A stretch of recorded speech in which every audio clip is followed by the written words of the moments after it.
Well, here we are, another episode of the Ice Team podcast.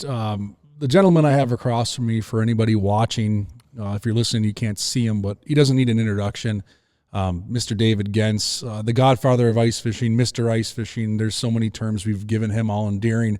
And I'll tell you what, before we get this party started, you know, we owe what we know about this sport of fishing, a lot of which to Dave.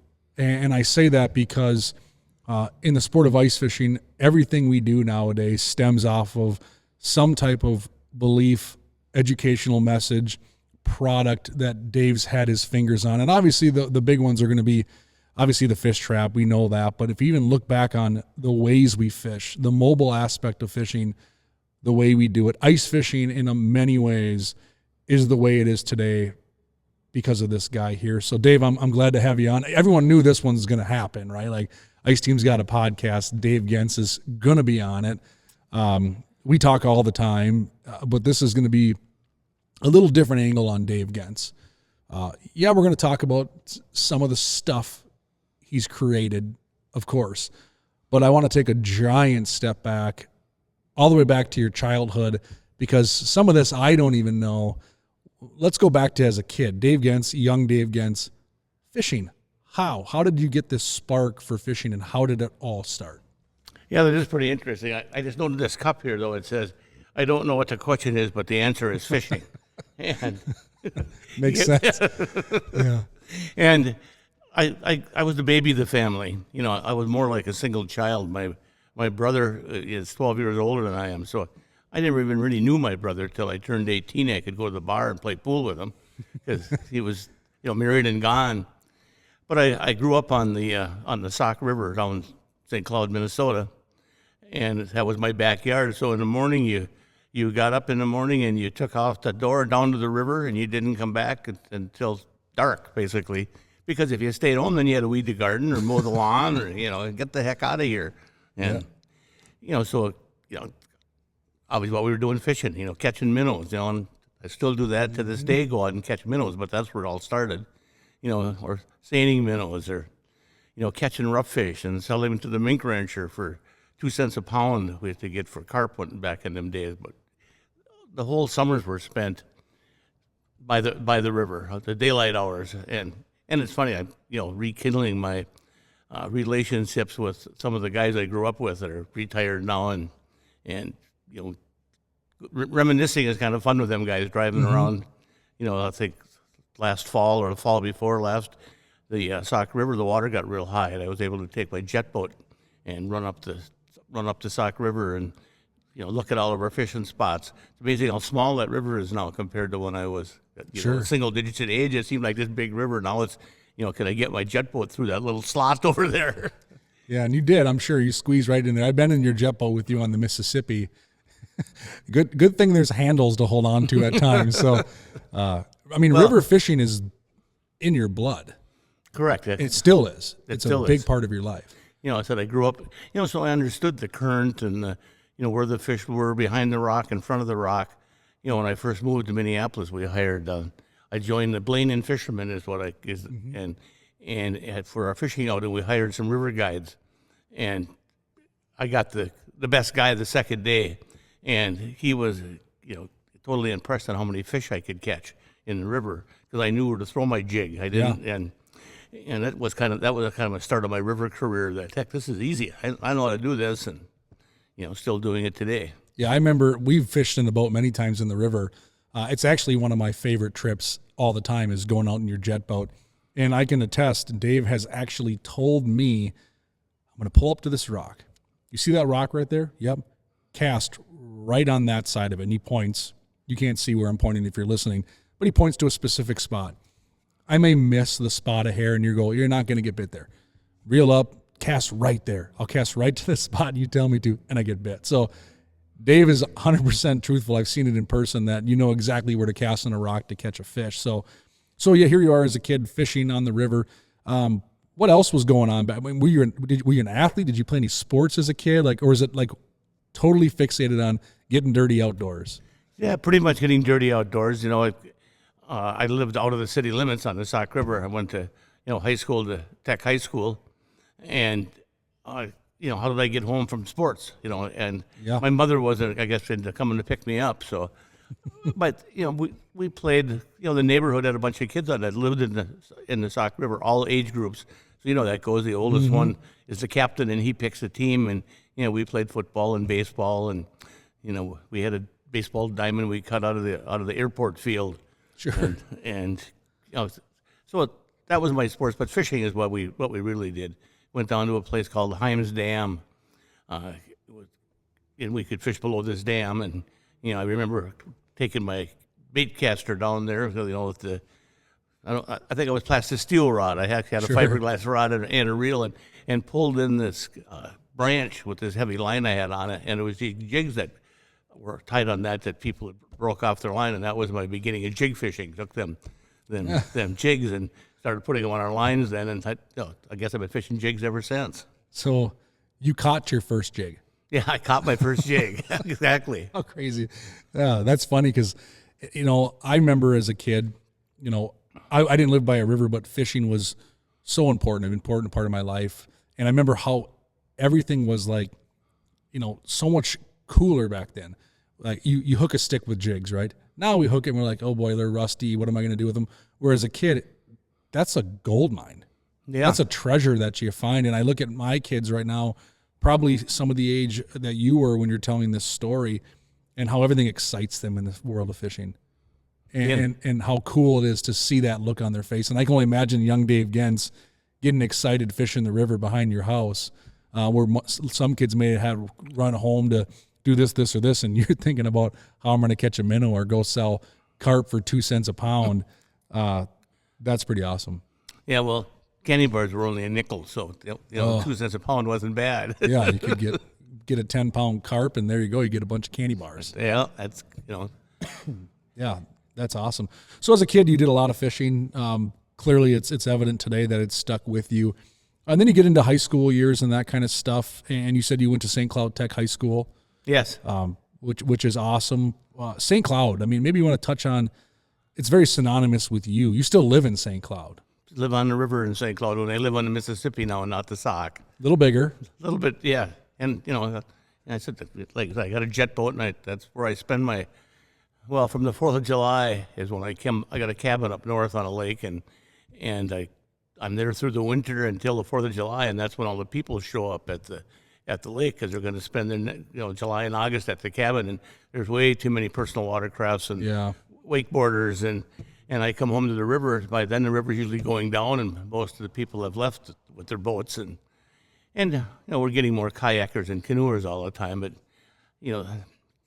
they do catch some fish, but it's a whole different style of fishing when you're fishing out of a small craft compared to my boat. Right. I need to exercise, so I put the minnows in the back, so I'm in the front running the trolling motors, so I got to get up and walk to the back and get a minnow. Good thing for spot lock because I can when I get back, the boat's still where I left. Yeah. And it's funny because you mentioned your cabin and how you do the spring fishing. There's one little detail I think you've left out that I know and many others do too, is you have a boat at your cabin. It's got holes in the floor. We call it the holy boat. So maybe you want to touch on that for anybody listening. Dave actually has a boat that he's designed and built with a boat manufacturer, and so that you can ice fish through the hole of this floor. You want to touch on that? Yeah, but it was, I guess a dream I had. We changed ice fishing a lot by taking our summer techniques and putting them to work in the wintertime, electronics and rods and reels and stuff. And we got pretty good. We learned jigging techniques and things. So I wanted to take them winter techniques that I learned and put them to work for me on the ice. Sure. So that's why I wanted to create this boat. And, I went up to Frankie's up in Chisago. At that point was a friend of mine. He same age as me, so I spent a lot of time in his store over the years. And we got this boat built and put the mounted Vexilars on there, and the people that fishing in the holes always outfish the people that are casting. But you find the right spot, the right cabbage weed, and the double anchor that I got, electric anchors front and rear, so the boat doesn't move. And people casting are just bringing the fish to the boat. When they get to the boat, where do they go? They go under the boat to get in the shade. But if you're fishing next to the boat, what do? We open the bail and let the sinker fall to the bottom, and we pick it up a little bit. Well, because I got my Vexlar running, I know they're only halfway down. Yeah. And so you only drop halfway down, and you just start catching them. Talk about control. Like for anyone that's trying to visualize this, this boat is for the most part motionless. You have double anchors. Even on a windy day, for a good chunk of your fishing time, it's fairly staying in the same spot. Now you have all the control to fish right on top of these fish, just like you're ice fishing. You can watch the fish show up. You can catch them. You have the short rod that you use ice fishing. They fight similar as through the ice. They're not running this way or that way. It's awesome. Yeah, when you're using an ice fishing rod, the hole is like, part of the experience of fighting the fish. If you're fishing outside of the boat with a short rod, it just seems funny when they get away from the boat and you're like you don't have any control, but you've got the control down through that hole. And, it's a weld around the bottom, but it's smooth and it doesn't affect your line. I never felt that my line broke because it was rubbing on the weld on the bottom. Yeah. And Scott Brower, one of our fellow ice team pros and good friends, I know has done that with his pontoon. Yeah. Where I've seen pictures of him. In fact, we put one on Ice Team just a couple months back where Scott has done that to his pontoon and is catching bluegills through a hole in his pontoon using his Mackie plastics. He's super dialed, super cool. It's got to be something where, I have to imagine at this point, you've had that boat now for a few years, more than that. Probably 10 already now. Others are doing it. So others out there might say, oh, I've done that. I've seen it. But the first one I've seen was your holy boat that you did. And you were telling us about this concept. And I'm like, of course, excuse me, Dave Genz is going to have this holy boat so he can ice fish all year long. And you did. So that's a pretty cool piece of equipment that I think definitely needed to be called out. So, moving along, Dave's into high school. You went to college or what were your plans after high school? Well, did I have any plans after high school? I got through that, and I ended up in Bemidji, Minnesota, working for my brother in a gas station. I'm 16 years old, 15 years old, probably more what it is. And Patsy, my wife, and went to high school with. So, we were friends for a long time, but it was never boyfriend, girlfriend. We were just good friends. And she comes walking into the gas station in Bemidji, Minnesota. And, I suppose she was lonely and so was I. So we hit it off quite well and, started dating. And I got one day off a week. It was Tuesday, so I'd go to St. Cloud on Tuesdays, and she'd come up to Bemidji on the weekends. And decided to get married. And so I was 19 and she was 18 when we got married. So oh, boy. At a very young age. Yep. And people are calling. And, we got married, lived in Bemidji for a while, working at that gas station. It didn't take me long to figure out that this is not what I want to do for a living. I moved to St. Cloud, and then I got drafted. Yeah. So on my way to Vietnam. Interesting, the day I left to go into the Army, my Patsy went to the hospital to have Missy. Her water broke as I'm getting on the bus.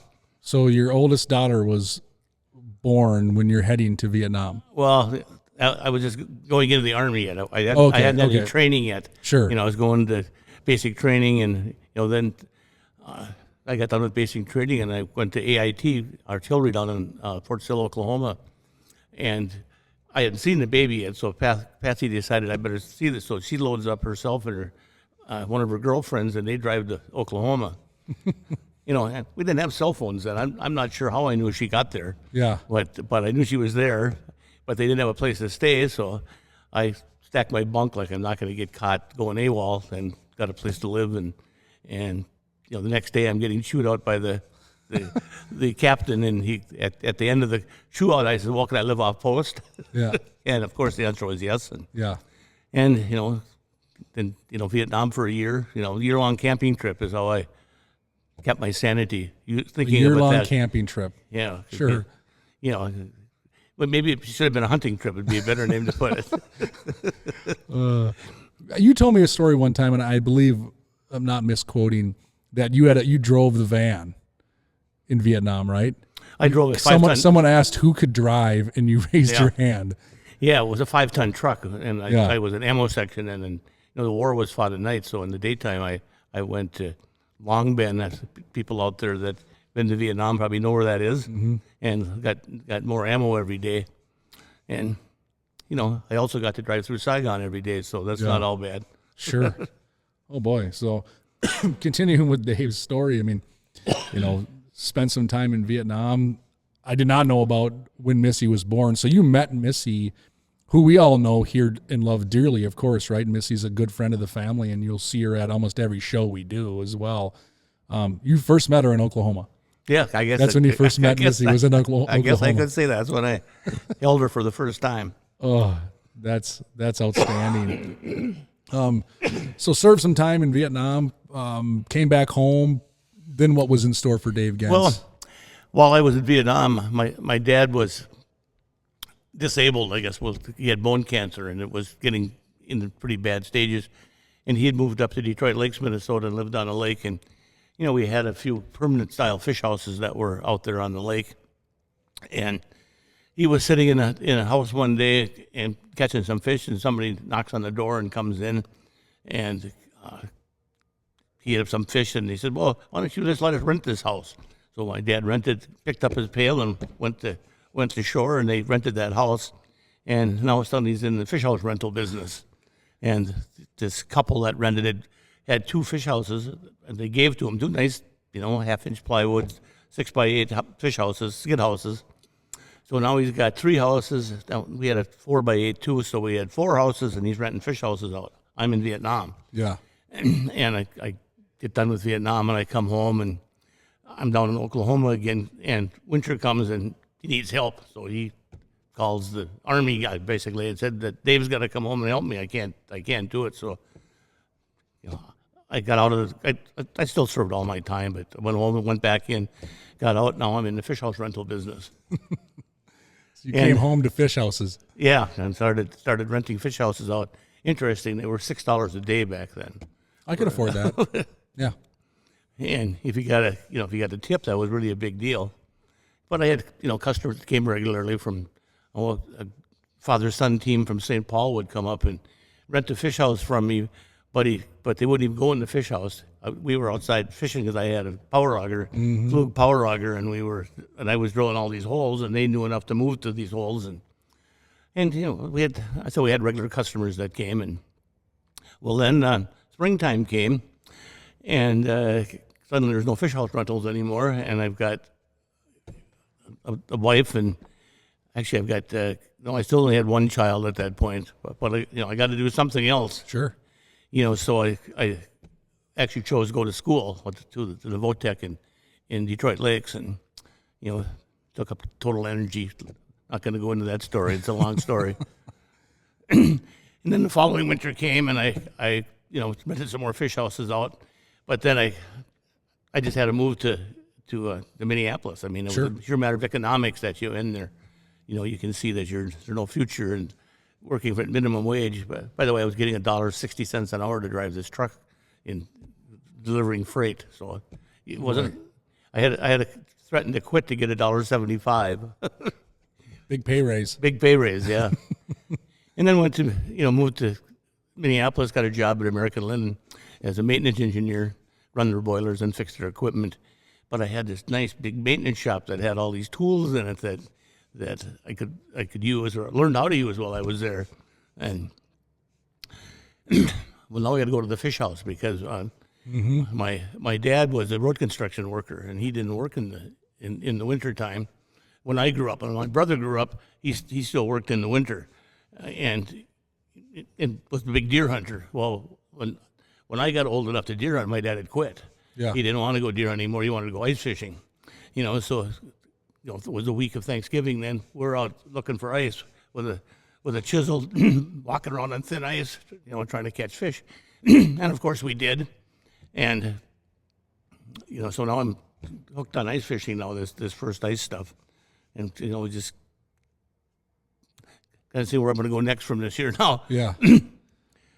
Uh, So you got involved in ice fishing. Clearly, you had a love for it immediately. yes, and it was a Mille Lacs Lake thing back then. Yeah. My dad and my uncle would go to Mille Lacs Lake. They'd go 30 days in a row. How could moms tolerate that? Well, they'd leave noon one day. He'd go up to Mille Lacs, and he'd go out to. We went out to Morning Star Resort right back in them days, next door the Rum River runs out, and went out and fished around Indian Point in that general area. And so we'd leave noon one day, go up there. Well, we had a permanent house up there too, with a couple of bunks in it. And the gal that worked at the resort liked to fish, so constantly moving houses.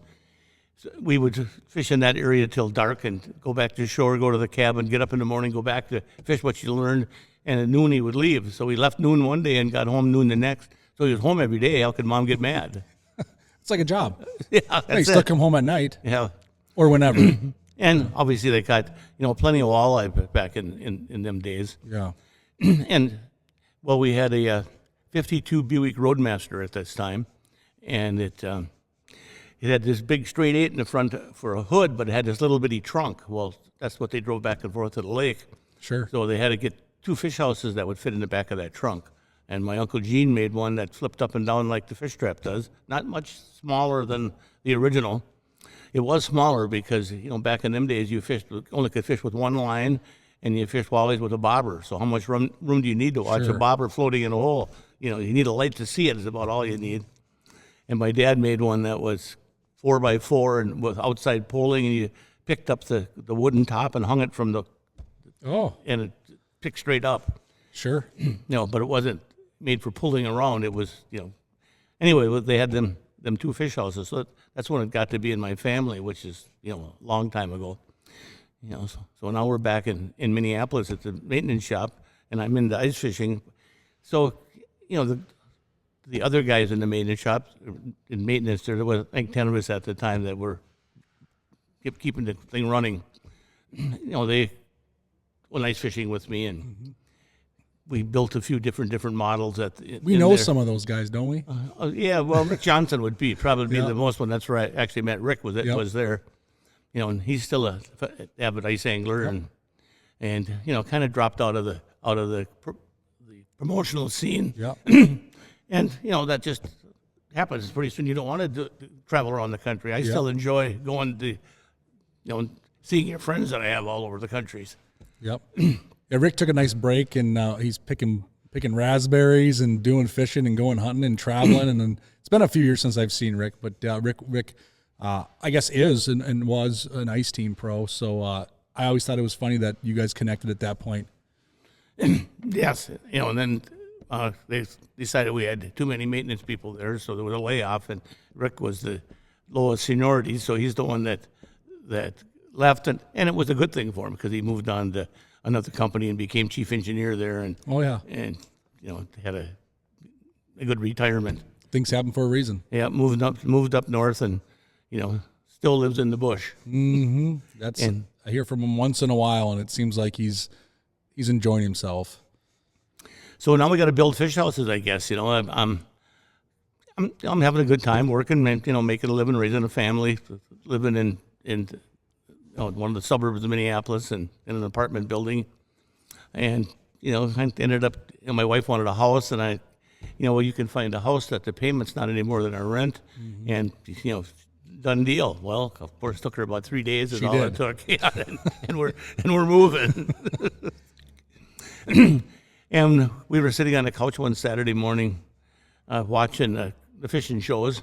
It must have been raining or snowing. For some reason I wasn't out of the house, and Al Linder was on having a show with a elderly gentleman by the name of Gadabout Gaddis, I believe his name was. He was a guide on the East Coast. Okay. And he was kind of long-haired,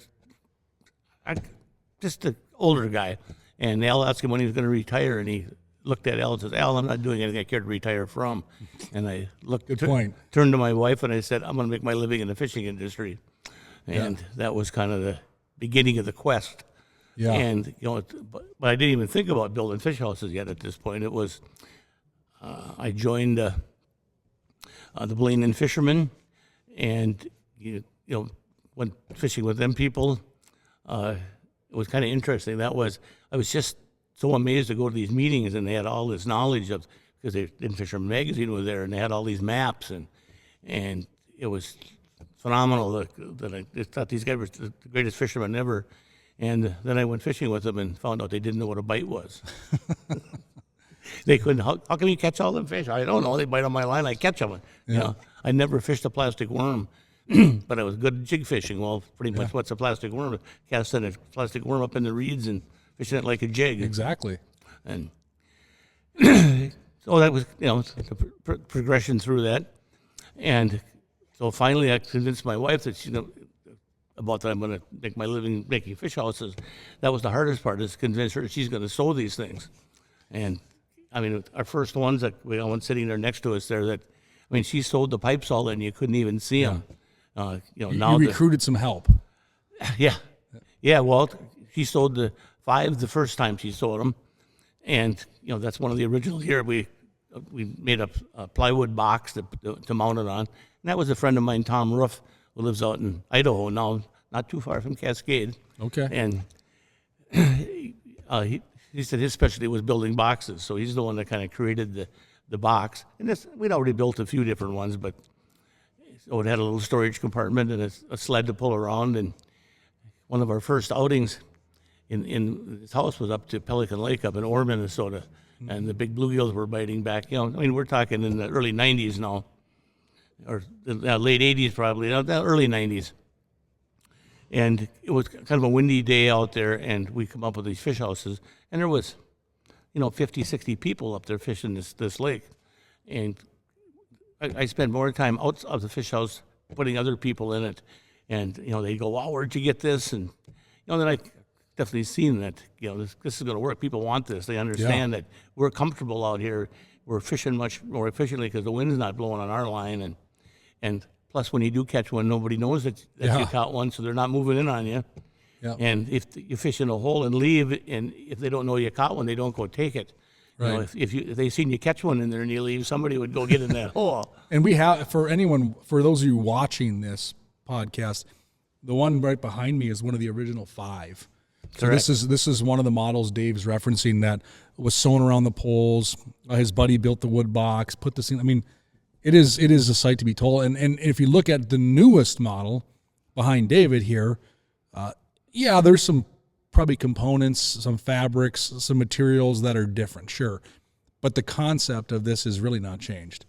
I mean, the concept is still from the very original on how we truly utilize these tools to catch fish. It still hasn't changed. Yeah, we've improved some of it, but the concept is still the same. Exactly. mobility.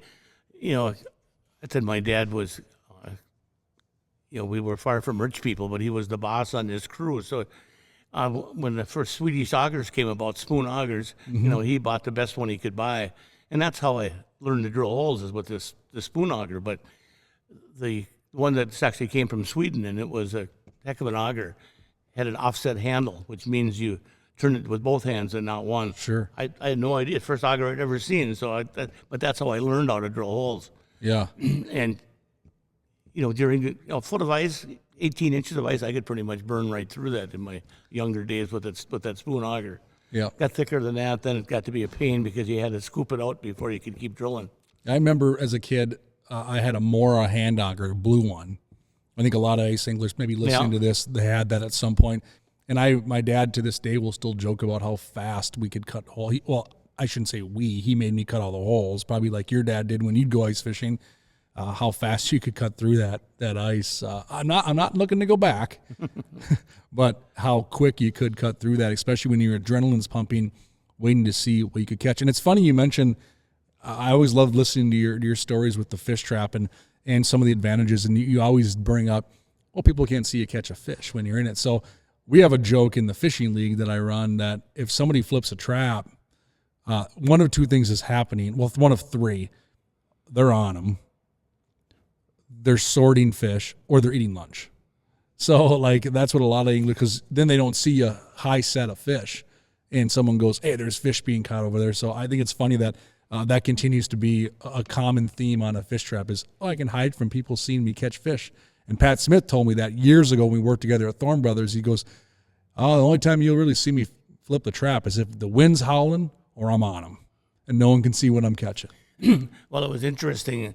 I was looking through some old pictures, obviously got a lot of them, and it was one of the early trap attacks.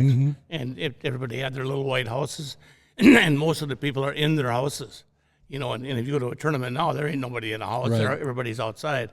And there was a reason they were all in the house, because you couldn't see your sonar in the sunlight in the early days. Sure. So you had to be in the house to see your sonar, which was the biggest reason you could be in it, actually, so you could see the fish on the screen. And but it was interesting to go through that picture and say, what the heck, why are they all fishing in that house? And, oh, that's right, you couldn't see it out in the sun. Then we put a coffee can on it and, did different things. We were always inventing, let's say, because you're out there on the ice all the time. And, something I've always done, at the end of the day of fishing, I ask myself, why? Why did we catch these fish? Why? What happened today? And you come up with some idea you're going to try tomorrow. Oh yeah, when I was doing this, it worked. Well, we'll do that tomorrow, and it definitely improves your fishing if you ask yourself why all the time. Oh, you must. Well, thank you for asking yourself why all the time, because a lot of the ways I fish, and I know a lot of our listeners can probably agree with this, probably stemmed off of you asking yourself why. Why come up with a fish trap? Why be mobile? Like your claim to fame clearly to a lot of people is the fish trap, right? That you're synonymous with that. But for me, your even bigger claim to fame, in my eyes, is how you've taught us to ice fish and how you've taken that mobile approach and the different angle to really get people outside their comfort zone. And that's how we're productive nowadays. If you watch tournament scene, we mentioned the trap attacks, and we can touch on that too. We talked about anglers moving around, doing this, being aggressive. It's great to have the tools, whether it's a fish trap, whether it's a Vexlar, whether it's a new rod. But if you don't know what to do and you don't know how to approach a body of water and you don't chase these fish, it's crazy. I know you and I have talked over the years where clearly when you got involved in ice fishing, it was the rental business, the hard house. But even you alluded to when you first started telling that story is, well, I never spent much time in it. I was moving around outside chasing down fish. And I think you have pioneered that messaging. And to this day, when I hear you speak at a seminar stage, having done seminars for, 40, 50 years on ice fishing, you still touch on mobility. That's still such a focus in how you fish. And if anyone watches you fish, you are very mobile. You're never sitting still. And I think that alone has been just revolutionary for how we ice fish. Yes, something about my mobility. Age has definitely slowed me down, though.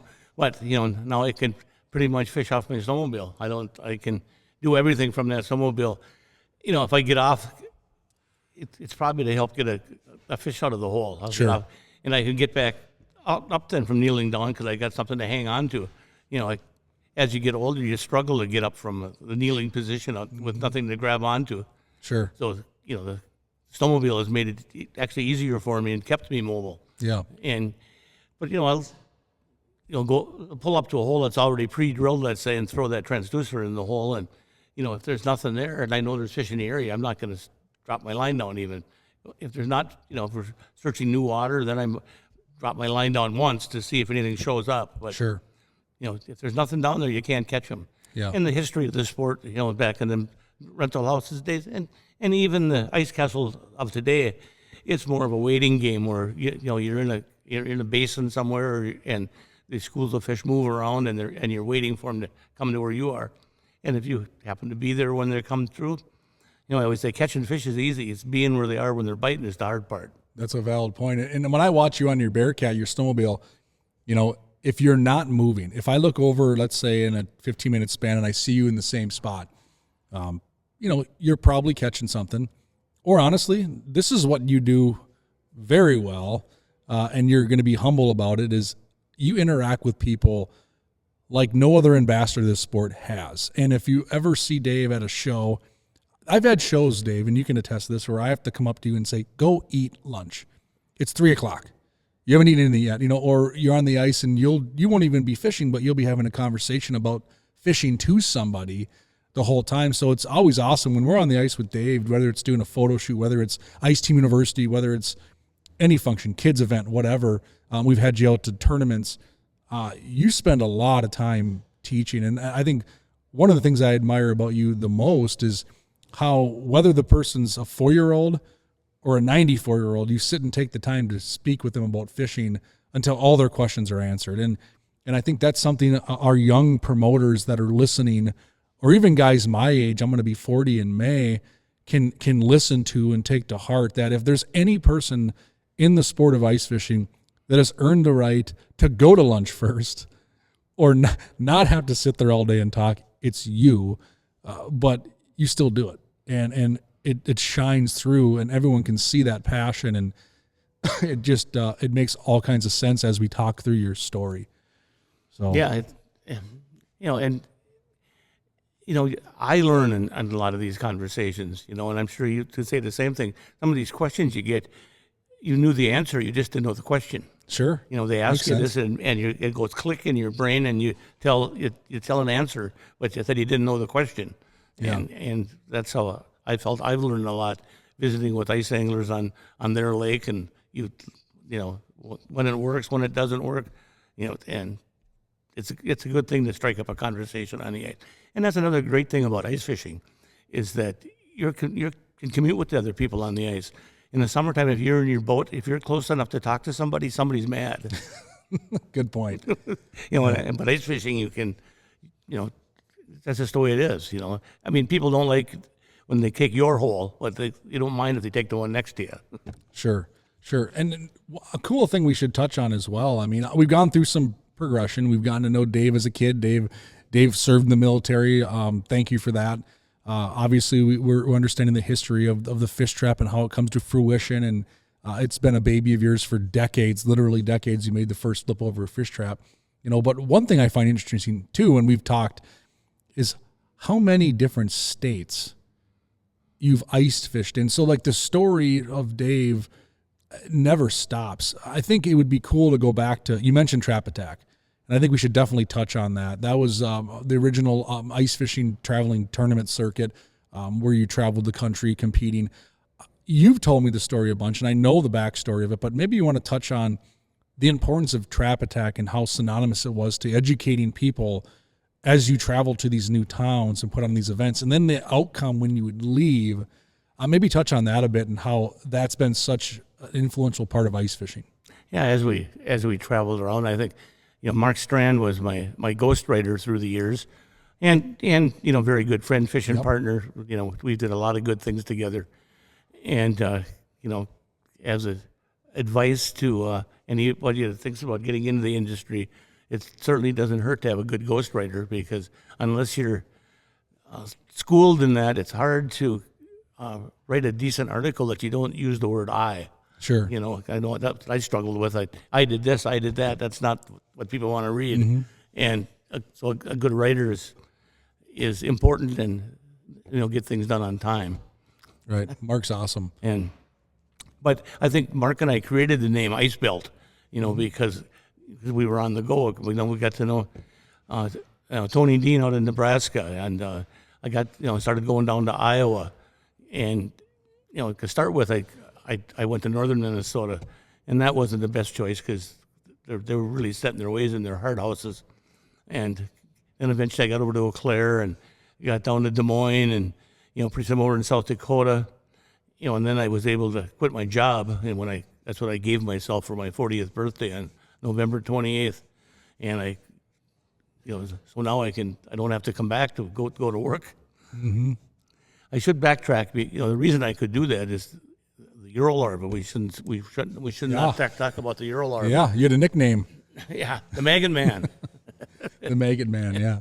I thought I'd have that. It's an enduring term. Yeah, I thought I'd have it on the back of my coat if we could have sold as many as I thought. It came from Europe, and it's the number one selling bait in the world, mm-hmm. actually. And I was lucky enough that when it came here, John Gilman was the guy that came from the factory in England that raised these, and just happened to come into Veto's bait, and that was just a few blocks from where I lived. So I got to see these wiggly colored things in this container, and I said, well, I can catch fish on them.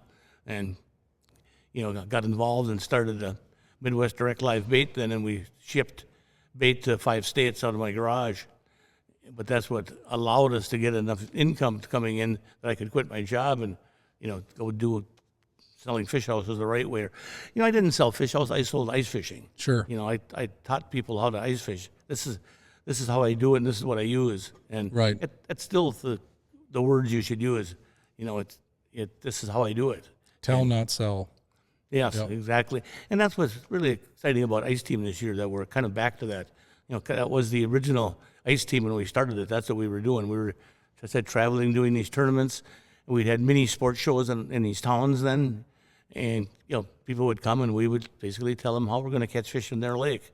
And it worked. Yeah. And I know you'd come into these towns with your fish trap, with a Vexlar, with an auger, or whatever it might be. And I remember hearing stories from some of these early days of the trap attacks that most people that would come out to listen, they didn't know what these tools even were, let alone have they even seen them, right? They don't know what a Vexlar was. They're teaching them what it is. And then you'd leave that town, and then there'd be a demand for it. yeah, you bet.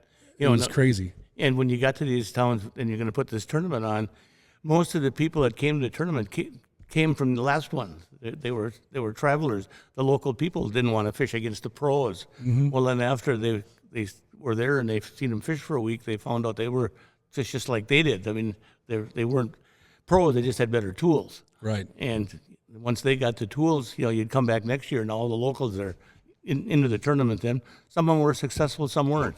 Yep. But it was the tools that made them confident that they could. And no different today in what's going on in summer fishing, but ice fishing too. More tools all the time. You took the words out of my mouth. I was just going to reference, look at summer fishing. If you have the tools, you can be very good. And I'm not knocking anybody's ability. I'm just saying in this day and age, take, for instance, boat fishing.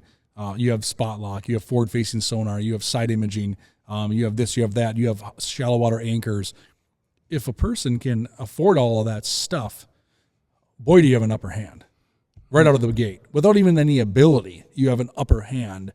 And I think it's just humbling to hear, because when I first learned about, let's say, a Vexlar, for example, I learned from a friend of mine who was a handful of years older. I was a young kid, middle school age, and him and his dad, who he was in high school, excuse me, and his dad, they bought an FL8 SLT.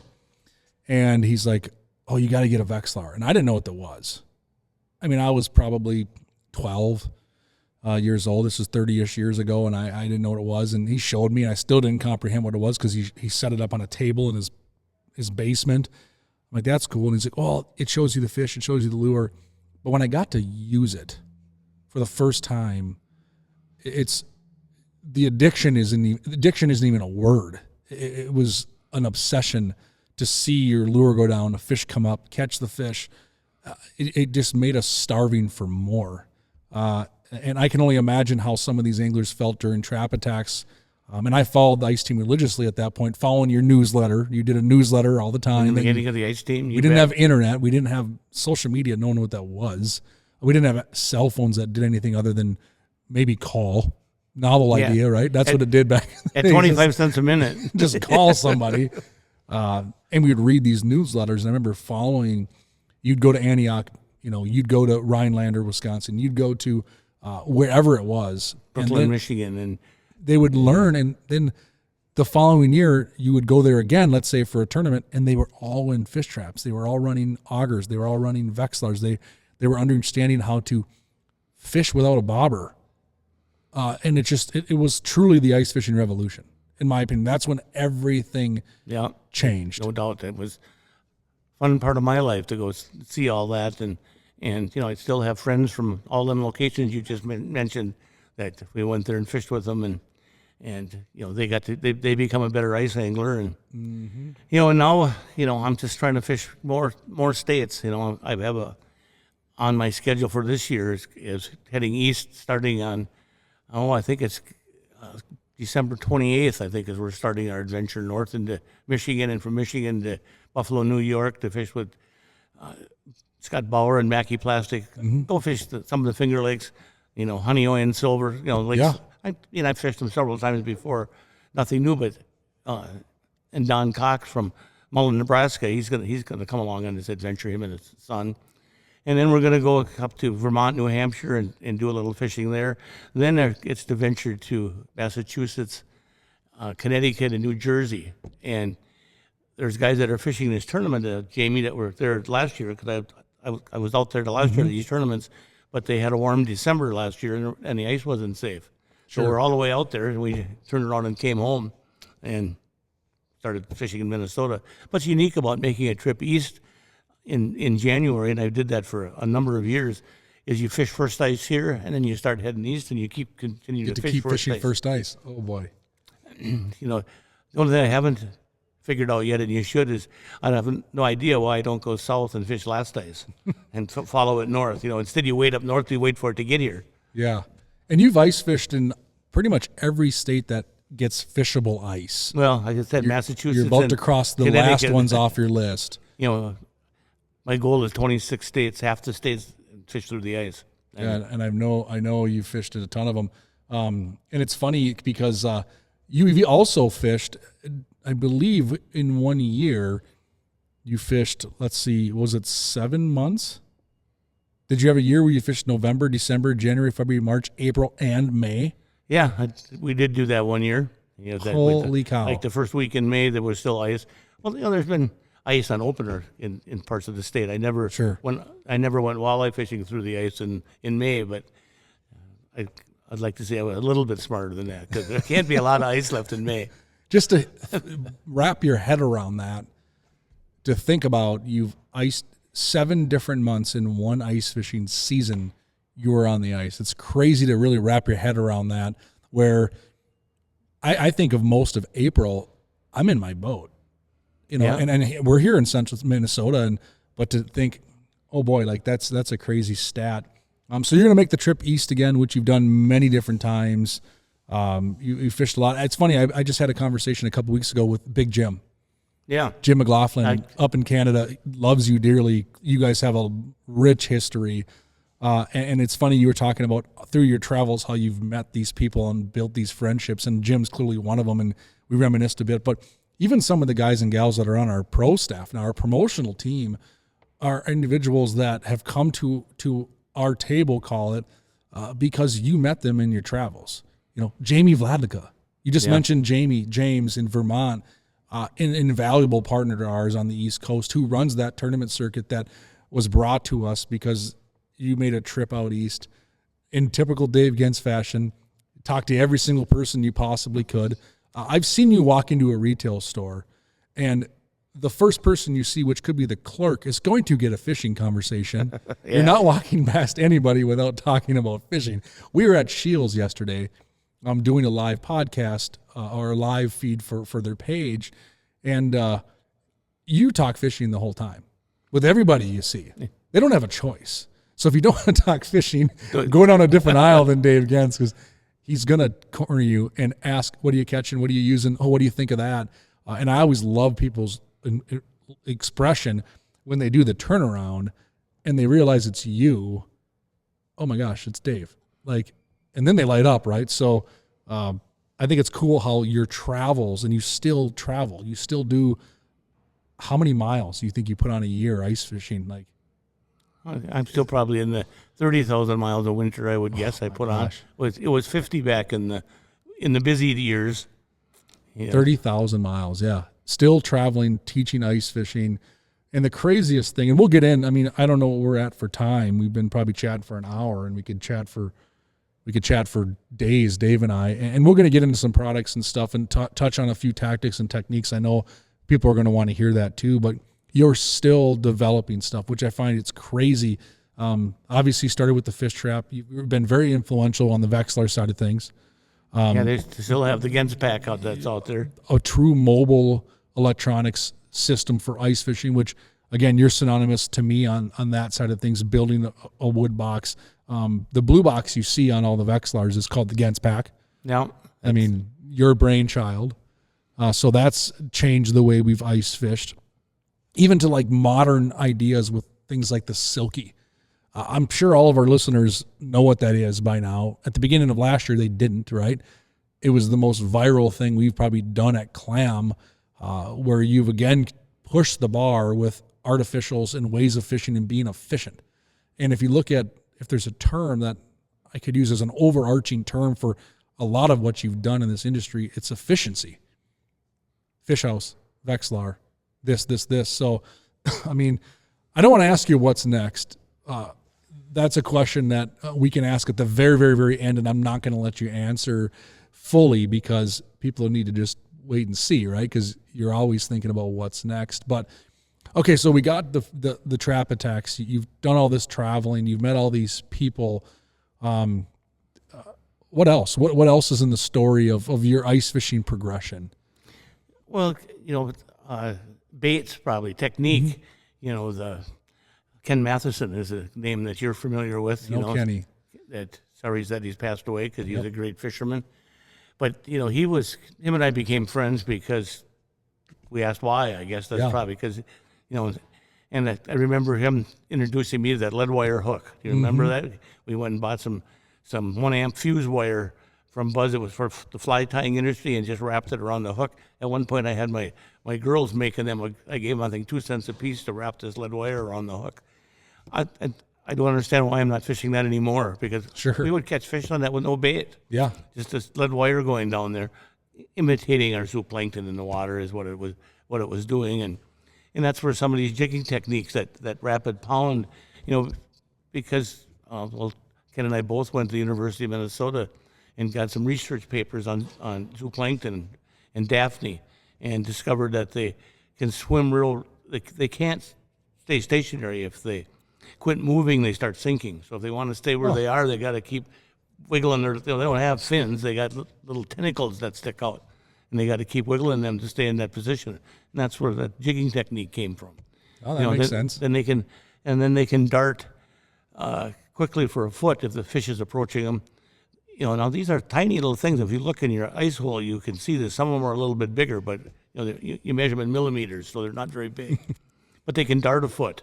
And to avoid being eaten, so as I'm doing that little technique to give them little jerks away from, sometimes the jerk was set the hook and you missed. Sure. But it made another fish rush in and eat it. Yeah, and we've seen that on cameras, and I'm happy you mentioned Ken.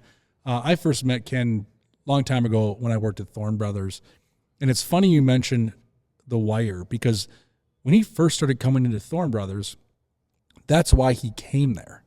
He would come there and go to the flying lure to buy wire, and he was buying wire so that he could tie it on jigs. And a big thing with Kenny's claim to fame was the book on color. He was really big on color, and we had him do some seminars. Real quick, funny Kenny story that I think people would appreciate. So we're at Thorne Brothers, and obviously a prestigious muskie shop, and I had Kenny come in and do a seminar, and it was on color. He was talking about color and ice fishing and all this, and he had a packed house. I mean, he drew a crowd, and a person in the audience asked a question about eating fish. What's your favorite fish to eat?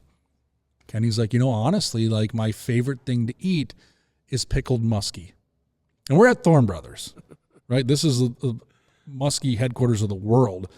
And you could hear chairs like move, like people were kind of getting edgy, like what? And he kind of proceeds in all of stoic Kenny fashion. Well, yeah, and I'm frustrated that they just changed the limit on the size you can keep from a 140-incher to a 48 because it's harder for me to find one. And he's like, I usually keep one muskie a year in the mid-40s, and I pickle it. And that's my favorite fish. He's like, my dad taught me to do it. I've been doing pickled muskie since I was a kid. It's what I like to eat. And the people's eyes just go, what?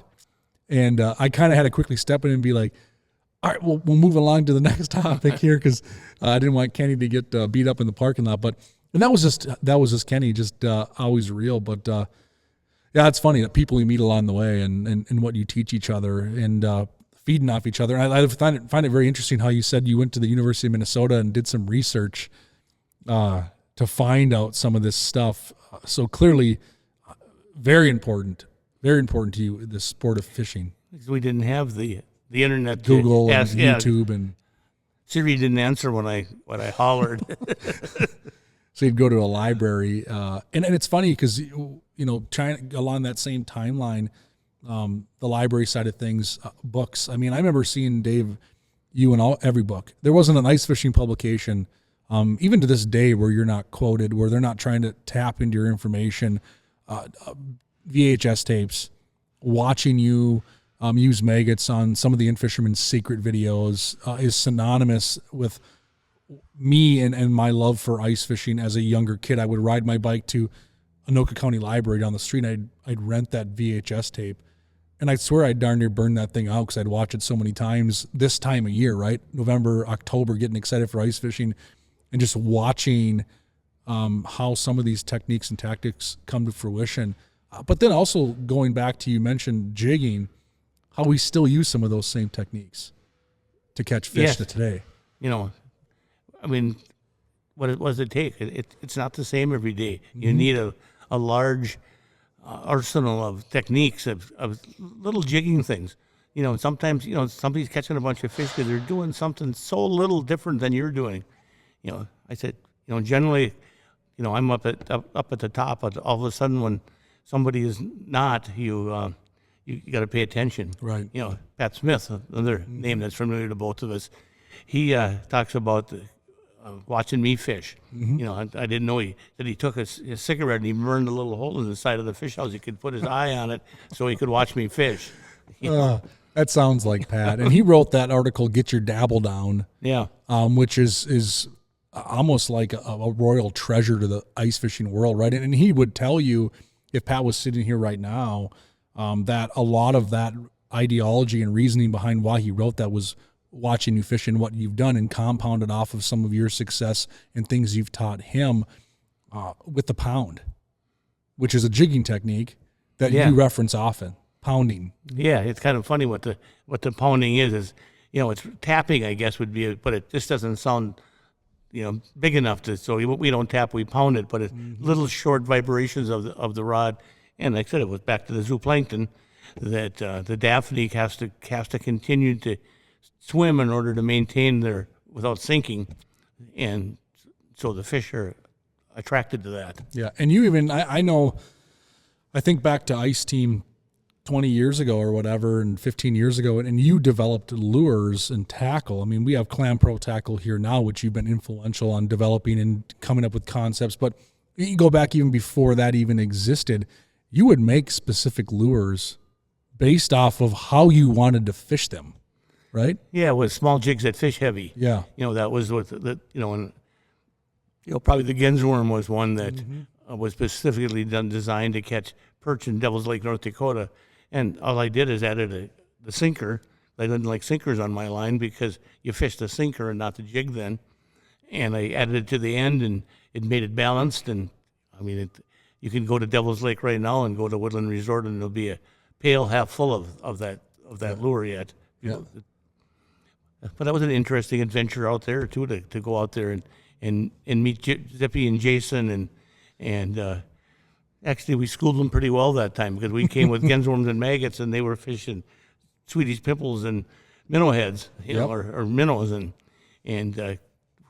Rick and I and Roger Sieblum, we put on quite a clinic out there on Bird Island for that crew. And I mean, I didn't know any of them people before, and the only place I knew at that point was Black Tiger Bay. Sure. And the guides were all at Woodland. They left and went fishing, so we would go to Black Tiger Bay, and there they were. Yeah. You know, so that's really how we got to meet them, and you know, still friends with them all. Yeah. You know, and Jason has become a big part of the fishing world. Absolutely. Yeah, and I think it's funny, and I think that comment he made was awesome. How you don't like to put a sinker on your line. I'm the same way, but I did. I mean, when I started ice fishing, I did. I mean, I had a little teardrop, I had a sinker, I mean, whatever, and that's how I started fishing. Didn't know any better, and now you wouldn't be caught dead. The only time a sinker goes on your line might be on a tip-up rig. And you made the comment because you're fishing the sinker and not the lure. And if anyone listening on what a Genz worm was, it's basically got multiple balls tied into the one jig. So the weight was at the jig, not in your line. And that was designed to get down quicker, have a smaller presentation, present maggots appropriately. And the reason I bring this all up is that as Dave developed some of these tackles, some of these things that were, I think, way ahead of its time, they were developed because you were trying to accomplish something specific. You just didn't draw it on paper and say, hey, that looks cool, or that makes sense. You drew it up based off of a specific need. You were trying to answer a problem. And I think, a lot of brands nowadays, whether it's not just ice fishing, but in general fishing, they don't always sit and develop an answer to a problem. They're just developing stuff, right? And it's no dig on anyone or any brand out there. It's just, I feel like as you progress through ice fishing, you always found ways to answer questions with what you came to fruition with, whether it's lures, the pounder, the fat boy. Look at all these revolutionized jigs that no longer really exist in the same way they did, and we've improved on them. But you always found ways to answer questions, and I thought that I always loved the Genz worm story, because I know what the story is behind it, but I think it's always neat for listeners to hear why that stuff was created to solve a problem. And it did. You got to make it easy. Yep. That's kind of one of my things. Got to make it easy, then you'll do it. If it's not easy, you won't do it. Right. And the things I'm always working on is how to make it easy. And age has got a lot to do with that too. It's got to be easier now. Sure. What would I be? Almost 9 decades? No, yeah. 8 decades. Yeah. Yes. Be three quarters of a century this year. Still young at heart. Kathy wants to do something, but you're going to be 75. We got to do something. I don't know if I need to be reminded that I'm 75. Cracked ice suit. I don't know, something. But now we have tungsten, so which solves that problem right away. That's why you'll see most, in fact, all of the panfish offerings at CPT made out of tungsten, and you actually created a jig in our lineup called the drop kick. Which is something you've been dreaming up for a long time, and it's an improvement off of a jig that had a lot of success. Maybe you want to touch on just the importance of tungsten. I mean, it sounds redundant and like a broken record to some people because it's tungsten's nothing new, but I still find myself engaging in a conversation with people every year at every show about tungsten. Why tungsten? In fact, someone last night on our live feed even asked, tungsten and lead, what do you use both? So it's still on top of mind. Maybe we want to touch a little bit on tungsten and the importance of tungsten ice fishing as we progress through this ice fishing revolution. Well, again, way back to these lures we talked about, the pounder and the Genz worm and the fat boy I wanted more weight, small jigs that fish heavy, and when tungsten came about, there it was. I didn't have to make the lure bigger. We could be small and heavy. Mm-hmm. But what Clam Pro Tackle has done is we put very good hooks in them. A lot of the older jigs with the lead, the hook was dull in no time. And if you fish maggots a lot, you know right away when the hook is dull because you can't break the skin on the hook the bait on. Right. And you just don't get that with any of the Clam Pro Tackle jigs. They have very good hooks on them. Nice little barb. Mm-hmm. Sometimes being a minnow fisherman too, I discovered that sometimes you're looking for a bigger barb. Yeah, to hold it on. If you're fishing minnow, sometimes you need to get a thicker jig. Yeah. I give people a bad time on my boat sometimes because their minnows keep getting off. These minnows are $1 a piece, and you're letting them get off the hook. Yeah. And you go out and catch those minnows. Yeah. So not just $1 a piece; it's blood, sweat, and tears put into catching those minnows in the river. Yeah, that's another passion of mine. Some people go to the gym to get exercise, and I go to the creek. And what I'm saying is Dave literally catches these minnows with tungsten, with maggots. You're catching these things in creeks, and you're using them to go fishing on the Mississippi. So you're catching them in creeks on the Mississippi and using them on the Mississippi to catch smallmouth. And we even catch them on the Mississippi. Yeah. That's kind of what our goal is, to learn that, they're there. It's just a matter of figuring out where they are and how to get them. Yeah. But, it's a lot of fun. It's fishing. Yeah. It's all kind of relative. We're catching minnows, we're catching sunfish, or we're catching muskies, or we're catching tuna. It's all relative. Yeah. So if you're just tuning in right now, we've been talking for, how long has it been, Drew? An hour and 1 hour? Been chatting for an hour already, and we've talked through If you're just tuning in now, you're going to want to go back and listen to the beginning of this because we really tell Dave's story, everything from a kid fishing in the rivers to how he became involved really in the sport of ice fishing with fish house rentals with his dad, moving into obviously as we know him as Mr. Ice Fishing, fish traps, pioneered all these new technology. We're talking tackle and all that kind of stuff, and keep moving along. And I'll tell you what, for anyone listening, I've said it a couple times throughout this podcast. If you see Dave at any of these shows this season, which he's at every single one of them, whether it's in its entirety or whether it's in appearances, whether it's here, whether it's there, I encourage you to go say hi, give him a high five. You have a fist bump, but you don't call it a fist bump. What do you call it? Bluegill bump. The bluegill bump. So give Dave a bluegill bump if you see him. But we'll continue on chatting stuff. There's one thing I think if we don't mention, our audience will probably be upset, like the silky. How that came to fruition. There's a cool story behind that. And I don't want to get too off a topic on product. We'll talk silky. We'll get back on the wagon here. But it's such a cool product. It's really, again, another thing that's revolutionized the industry first. You've done so many first.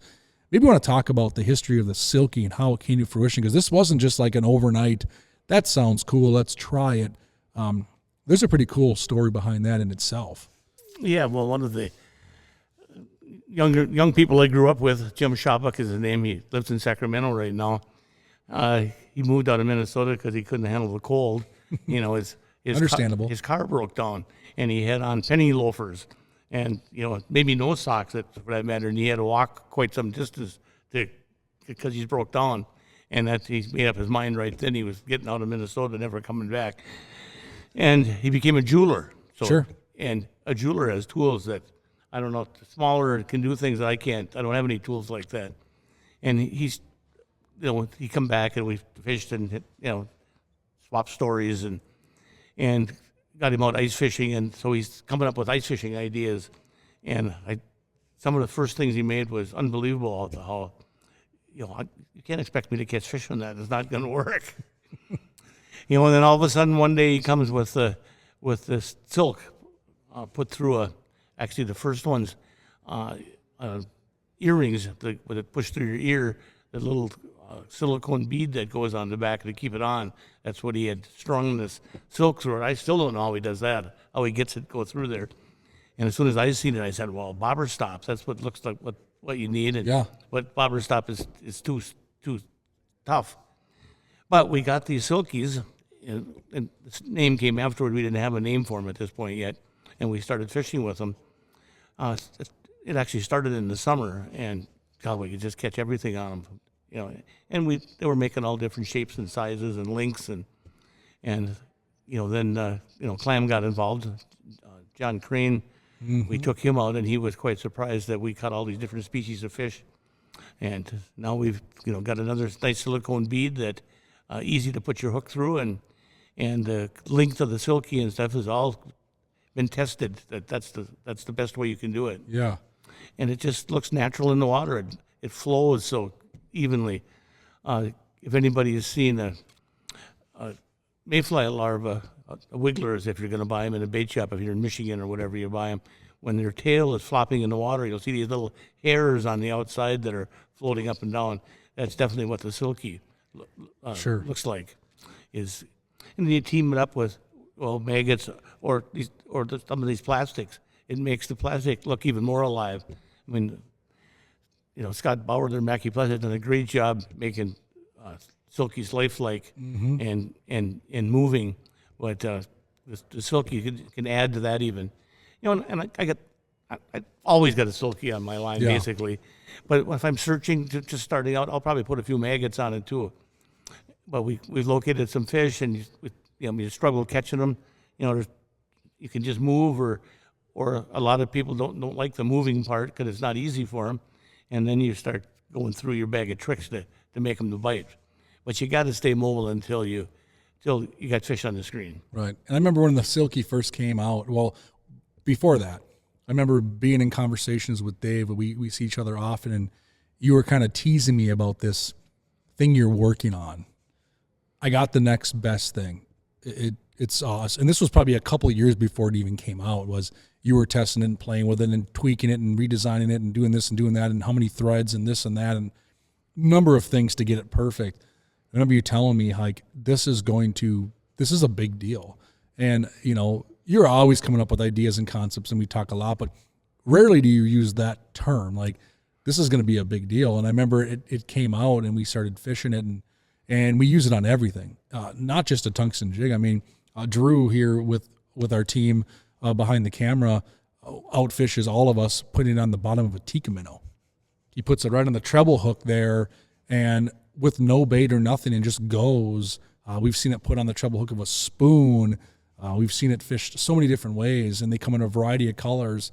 And in my take on it is, I clearly work for the brand that makes it, but we almost made it too good, because the only time you really lose a silky is when you lose the jig. Drew, you were fishing a tikka minnow with a silky, the same one the entire year. And you caught hundreds of fish on it. We were actually laughing at the end of the year if that silky could tell a story. How many fish's mouths that one silky has been in. That's a big deal, in my opinion, because in the world of plastics or maggots or anything, you're going through them, right? You're going through stuff. Yeah, you can get more fish on a plastic than one maggot, understood. Well, now you can get, honestly, darn near an infinite, it feels like, amount of fish on a silky until Mr. Old Hammer Handle decides to take you for a spin and break you off. And then, you've seen it and have taught me that the silky almost fishes better as it gets chowed on and chewed on a little bit. It almost even loosens more. It actually gets even more dangerous. Cool product for sure. Definitely. Yeah, it was a fun thing to do. And in that little silicone bead, it's actually adjustable where you can pull the thread through and make the tail longer. I carry a scissors with me, and you can put a couple on and do a little trimming on it. I'm actually going out and catching my minnows and I trim the silky down considerably. And tricking a red tail into biting is tougher than a bluegill. I can bet. All right, backpedaling a little bit. I got some questions for Dave that I think I want to ask that I think our listeners and viewers are going to enjoy. For starters, we're going to dive into the Rolodex of Dave Genz. Favorite place you've gone ice fishing. So we've already learned you've gone literally everywhere, and when this season's over, you will have gone almost everywhere you can go, and at least in United States. Let's say you pick your two favorite spots, because I know what you're going to think. If you're going to think panfish, you're going to think something else. So favorite place to ice fish for panfish, and then maybe your favorite place to ice fish for non-panfish that you've experienced in decades of doing this.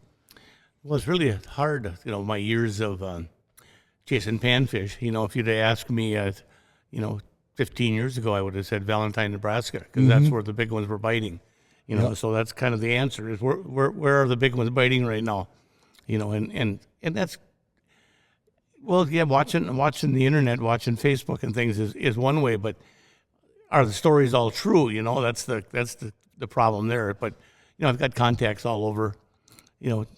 Michigan is coming on right now. It's got some potential, out east. It's amazing how many fish there are, out east. Something I learned winter before last, being out in Idaho, Utah. They're working on a lake in Utah right now called Pelican Lake. Yeah. One of the many pelicans, and they're trying to bring that back to the way it was when this gal that works for the DNR now grew up on this lake, and she knows what it used to be like, and she'd like to see it get back to these big bluegills. Yeah. We fished another lake in Idaho that there were some guys there from Green Bay. And out bluegill chasing, so you're kind of in a pretty good spot when somebody came from Green Bay there. I came from Minneapolis, so it's a long ways away. But so I guess is the best rumor is keeping that open. If you got to pick a lake that's closer to you, probably one without a boat ramp. Sure. So walking only. I've switched to. I'm not good at walking as I used to be. My arthritis is kicking in, but I can still pedal my e-bike. Mm-hmm. So I guess, do I have a Pacific lake? No. It's I mean, Lake Minnetonka can be turned on, Oh, yeah. Green Lake up at Spice or Diamond Lake. There's just all kinds of lakes around, and you got to get there when they're biting. Sure. Catching them is easy. It's getting them there when they're biting. Now, you've also fished, I believe you told me last year, you've ice fished on every Great Lake too. I've caught a walleye through the ice in every Great Lake. That's crazy. I don't know if anybody else has ever done that. No, if you're listening and you know someone who has, I mean, post it, comment it, but I don't know of anybody. And the craziest stat about that, or the craziest point about that stat, is that the last lake that you needed to check off your bucket list was Lake Superior, which is, I don't want to say in our backyard, but it kind of is, right? We're 2.5 hours from Superior, less than that.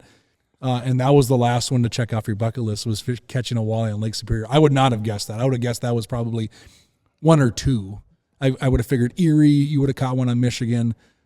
But that's pretty amazing to know all the Great Lakes you've iced fished and caught a walleye through the ice. Yeah, and most of them were large fish. I mean, they weren't 10-pounders, but they were nice fish. The Bay of Quinte, that's Lake Ontario, up in Canadian waters, and there's like 3 rivers that flow into the Bay of Quinte, so the walleyes all move out of Lake Ontario into the Bay of Quinte in the late season. Saginaw Bay, I caught them in the bay, but also in the Saginaw River. There's an event out there called Shiver on the River, and they see how many big walleyes they can catch, and whoever gets the biggest one, wins some nice prizes. Little Bay to Knock, Big Bay to Knock, Lake Erie, of course. That was the first Great Lake that I actually went and caught a walleye in. Sure.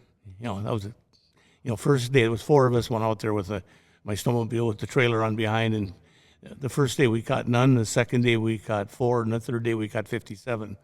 Jeez. And 12.4 was the biggest one. So I mean, it's just an amazing experience. 12.4 is a giant walleye. Yeah.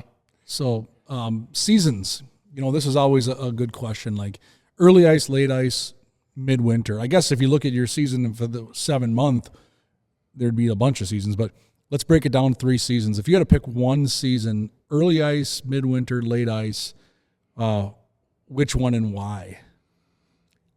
Well, to be late ice is what it would be my, the fish get more aggressive. The water is actually starting to warm underneath the ice because the angle of the sun is higher and it's penetrating and warming the black bottom bays, and the fish just start getting more active, and they haven't been eating all winter, so they're aggressively feeding. Something to add to that, that's the time of the year that you want to use black.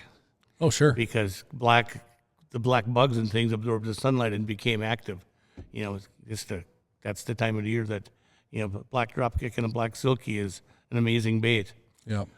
And I don't know where we were going with that as I went off on that direction, but black is an underutilized color, I would say, in the winter. Like if you talk to some of our hardcore guys that are on the pro staff and gals, if you ask them their favorite, let's just stick with the dropkick. They're going to tell you glow red. It seems to always be the best selling color, and the black and chartreuse one. Yeah, that's the 2 go-tos. And if I look in my jig box, I'm probably in the same manner because, black does resemble a lot of what fish eat. Black also gives you the best silhouette against the light source. So a lot of people don't think about that as much as fish can see that color spectrum pretty well. Black is definitely a color. I think a lot of anglers go to a retail store and they see all these colors, and let's be honest, a lot of them catch fish, right? Sometimes we give that a little more credibility than it deserves. The color of the lure always, but black I feel like is oftentimes one a lot of anglers don't pick up. You're very true. And again, it's that late ice and first open water. You put a black dropkick and a black silky underneath a bobber and cast that up next to the beaver house, and you're going to catch a crappie more than likely. And yeah, it's what we're going somewhere else. We were going to the lake. What was the question? No, I was just chatting. Let's see, we were talking seasons, and you were talking late ice, and you were saying how you like to use black because at late ice the bugs and insects come out, and late ice I like fishing late ice. Honestly, a lot because the fish turn on. But as you know, you can get the fish to turn on in January and February, but it's usually warmer. So Yeah. it's more comfortable to be outside, generally speaking. Although we did a photo shoot middle of March just last year, and it was like 15 below zero. So you still can get those cold weather days, but I'd probably agree with you. Late ice would be my favorite too. And midwinter, well, it's midwinter here, but if you start going south or going west, you get back to an earlier season, or if you go far enough south, you get to a later season. So I wouldn't choose midwinter in the North Country because the water temperatures get too cold, and the fish, I think they can't digest. They're cold-blooded, and they can't. They just don't eat because the water's too cold. I kind of learned that because of the underwater cameras when they came about. They had a temperature gauge on them. Sure. Being a boiler man, going to boiler school, I learned that 39.2 degrees is when water's the heaviest and sinks to the bottom. And that at the point I learned that, it had nothing to do with fishing. But then as time goes on, all of a sudden that you realize that the 39-degree water is on the bottom, and that's the warm as it is. So the most active fish are going to be in that 39-degree water. Doesn't have to be right on the bottom. Another thing that came interesting after you start thinking about it is that ice freeze up coming here now, and mostly the wind's going to be out of the northwest, and it's going to take this cold water because it's cooling down the surface water and blowing it to the south end of the lake. So the water on the south end of the lake is colder than the water on the north end of the lake because surface water went, the underwater went the other way. So most of our fishing spots at first ice are on the north end of the lakes. And you start thinking about it. Yeah, I'm on the north end. I always thought it's because there wasn't any snow at the access because the snow all blew down to the south end. But It's water temperature. Water temperature, and thanks to the underwater camera, is when it clicked in my mind. And to go around and look for 39-degree water is another thing that the pros are looking for. I hope you're taking notes if you're listening to this podcast, because Dave's giving you some stuff that is invaluable. And it's funny because you think of like boat fishing, we're always staring at surface temp. That's what we're looking at. Whenever somebody tells you what's the water temperature, they're telling you what your Lowrance, your Humminbird, your Garmin, whatever unit you're using tells you. It's your deucer that's a foot below the surface, right? Correct. It's surface water. We're on the ice fishing side, you're referencing the water down below, the water we're targeting, the water we're fishing, and how that can be drastically different because as you get closer to the surface temperature, that water gets colder. Right, and lighter. That's why it floats on top of the heavier water. And in the hole, it's 32 and a half, I would guess. That's what it has to be in the hole because it's going to turn to ice at 33, or at 32. Everything flips. Speaking of information, you've given us so much information, and it's invaluable listening to some of this. You've been such a resource for all ice anglers for decades. However, I'd like to dig kind of deep in your vault and ask a question on, you've been so reliable to provide information. What is a piece of information you received in the world of ice fishing that has really stuck with you from someone else? So what has somebody taught you that you just always remember something specific? Is there something that comes to mind throughout your journeys that is like, I'll always remember when so-and-so said this, it helped me, whatever? Yeah, something that comes to mind when you say that. I was perch fishing in Horseshoe Lake in South Dakota. When the water levels went up and these lakes flooded, and Rick and I, and do I remember the person's name? It's somebody I'd recently met. We're fishing together anyway, and it gets light out and we're whacking these nice perch. All of a sudden they stop, and Rick and I are out and we're drilling holes close to where we are. Because we're bluegill fishermen and we're fishing in the weeds. The bluegills didn't go very far. And all of a sudden we hear a yell and the person that we're fishing with goes, and he's 100 yards away. That's where the perch were, making bigger moves. It's not always small moves. If you're in a weed bed, yes, but if you're in open water, especially perch fishing, they take off and go. Yeah. You got to make big moves, get in front of them. And so that was something that's always stuck in my mind. Now, if I'm perch fishing, I'm not making little moves.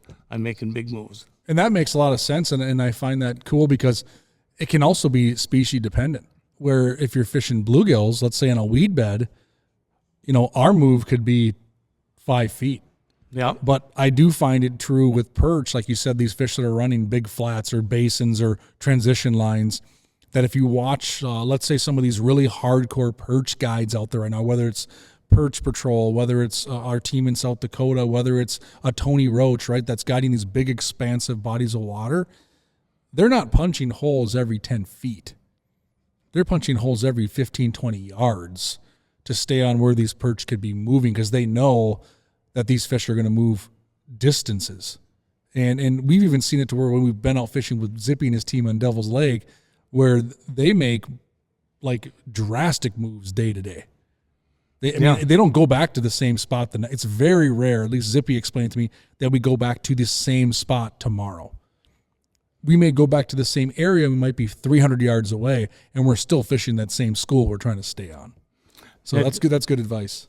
Yeah, Devil's Lake was one that I went to one time, and I mean, literally, there's hundreds of vehicles out there on the ice fishing perch, and we got to kind of the head of this, where people were moving to it, drilling holes, set up, caught these fish, and we whacked on them for an hour anyway, and all of a sudden they're gone. Flipped the house down, all the people are gone. Mm-hmm. So they just kept on going, and that was another time. Then you get up, you go right back around to the other side of the group, get back in the front, and they're just following this school of fish across this big basin. Yeah. The thing is, now there's not near as many perch in Devil's Lake as what there was back in them days. Sure. When the water first goes up. That's another thing that you learned over the years and being observant is these lakes that are flooding. It seems that, like there's an underwater wave that goes across the country, and for no real apparent reason, its water levels go up, and it floods the trees, and you got a little swamp that's hooked up to the lake, and now it's suddenly got water in it, and these fish grow up. So I like to pay attention where somebody talks about that. The water in this lake went up 6 feet, 8 feet. What a Devil's Lake is up 30 feet, I think. Massive. Yeah. And as these lakes go up, it floods the more grass, and that's ideal perch spawning area, because they string their spawn across something after it. As the water goes down, there's no weeds there anymore, no grass, it's just sand, and the perch populations decline. Yeah. And it's funny, you mentioned the Devil's Lake. I remember as a kid, like if you asked me what my bucket list trip was Devil's Lake, and I wanted to ride the Perch Patrol, which was the Perch Express. The Perch Express. That would go from several major cities across, call it ice fishing region, Midwest, that would take you right to Devil's Lake. And I remember my dad and I, when I was a kid, and we couldn't flat out at the time just afford it, but I remember always reading, whether it was the Ice Annual newsletter or whatever, and being like, I want to go on the Perch Patrol. And I remember telling my friends, whether it was at a sports practice or whatever, talking about the Perch Patrol or any of this stuff, and they'd be like, you want to do what? A train to go perch fishing? Like, we catch them things at the creek down. Yeah, but we catch little ones. They catch 2-pounders. And I remember seeing some of that stuff. It's pretty funny. But another question, and we'll probably wrap things up here shortly. You probably need to take a breather. We've been talking for almost an hour and a half. So if we have so many young listeners that tune into this, okay, this is all social media driven, right? That seems to be the biggest wave and push right now to get information out there. Hence the podcast that's going to be on, this is on YouTube and Spotify and all these cool things. We have so many young anglers jumping on the bandwagon, even in ice fishing, whether it's elementary school kids, high school, college kids. If you had to give any one of these young anglers, these listeners, some advice on ice fishing, like what's an important tip? It doesn't need to be necessarily about how to catch a fish, just like something that you think they'd want to hear from somebody who's really pioneered this sport, been there, done that, still doing it. What's a good piece of information you think they'd want to hear?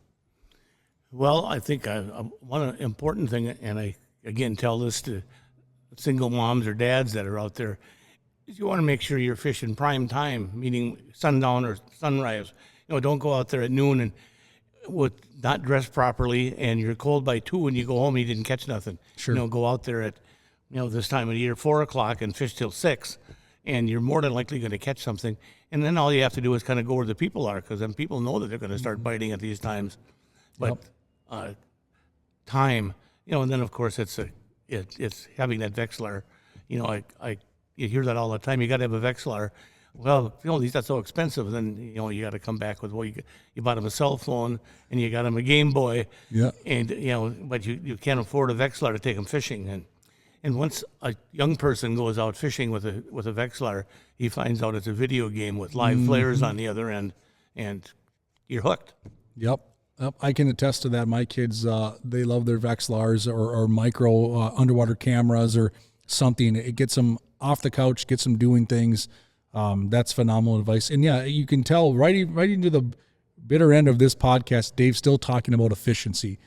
And I say that because, again, you talked about fish at prime time, be efficient. Time, you can't get time back, right? That's one thing we never can get time back and we can't buy more of. So if you're going to go out ice fishing and you have to pick a window of time, Dave's telling you prime time, early morning, late afternoon. So I did mention earlier in the podcast that I'm going to ask Dave a question we're not going to answer, and that's going to be like, what's next? What's Dave working on next? I can tell you he's always working on different things. You're going to see more things down the pipeline. We will have Dave back on the podcast at some point, I'm sure. He'll make appearances. But again, I'm going to reiterate for Dave, if you see Dave at an event or a show or anything like that, come up, say hi. I've had so many people come up to me and say, oh, is that Dave? I want to get a picture. And I say, well, go get a picture. And they're like, well, what do I say? I'm like, hi. Go up and talk to Dave. I'm telling you right now, absolutely no sales pitch on Dave. The most approachable person I would say we have on our pro staff, continues to just educate and teach people and take the opportunity if you see him on the ice, at a show, whatever it might be, to ask your questions. I know you're going to tell him the answer. You're going to tell him right. Dave isn't the kind of guy that's going to ever hide anything. He's got nothing to gain by not telling you exactly what to do to catch a fish. So take advantage of it. So any parting words before we wrap this up and let you take a breather and sip some more water? Well, it's interesting how the times are changing with these podcasts. And, what did they call them before they were in the early days? They were on a website. They were sure, just like a video tutorials and stuff, or forums, yeah. Fishing forums, fishing forums that were nasty actually, but yeah, to read a lot of stuff to get that information and dissect the information. Don't just because you heard it once think it's the truth. If you hear the same thing enough times, well, then you can count on it. But I think the time of day that's missed the most is morning. Morning is not 9 o'clock. Morning is before the sun comes up, and be there at sunrise, and you'd just be surprised how the fish bite there just as it's getting light. But again, preparation. You got to be able to see. You got to have light. That's when things malfunction because they've been cold all night. And get out there in the morning. I think that's probably the time you can get away from the people and catch some fish. Yeah. So we had Dave Genz on today. Obviously, we told your story, phenomenal story. I learned a whole bunch of stuff from your youth to where you are now. Obviously influential on the fish trap, doing the right way of using sonar and being mobile, tips and tactics and lures and all this kinds of stuff. Most importantly, like I said, for Dave, you've taught us to be the way we ice fish. You helped push that ice fishing revolution. You were there. You kind of drove it. You captained it. We use the term captain a lot with you because in many ways you are that captain for our sport. Only one person that I can think of that has earned the title Mr. Ice Fishing, the Godfather of Ice Fishing. That's Dave Genz here on this episode of the podcast. But again, if you see Dave, say hi, ask your questions. It was awesome having you on, Dave. Always a pleasure, as you know. Thanks, and man. I'm going to continue to ask questions from Dave for sure, but we're going to cut the podcast and I'll let him take a break. But we'll see you at a sports show. Come check us out. Keep tuning in. Again, these podcasts are on YouTube, Apple Podcasts, Google Podcasts, Spotify. Share them with your friends. Let people know. And again, if you have other ideas or concepts or questions or people you want to see on, let us know. Hit us up, and we'll be happy to do so. But it was so awesome getting a chance with chat with Dave here, and we will see you on the ice at a show or someplace down the road. Thanks for tuning in. Bluegill bump.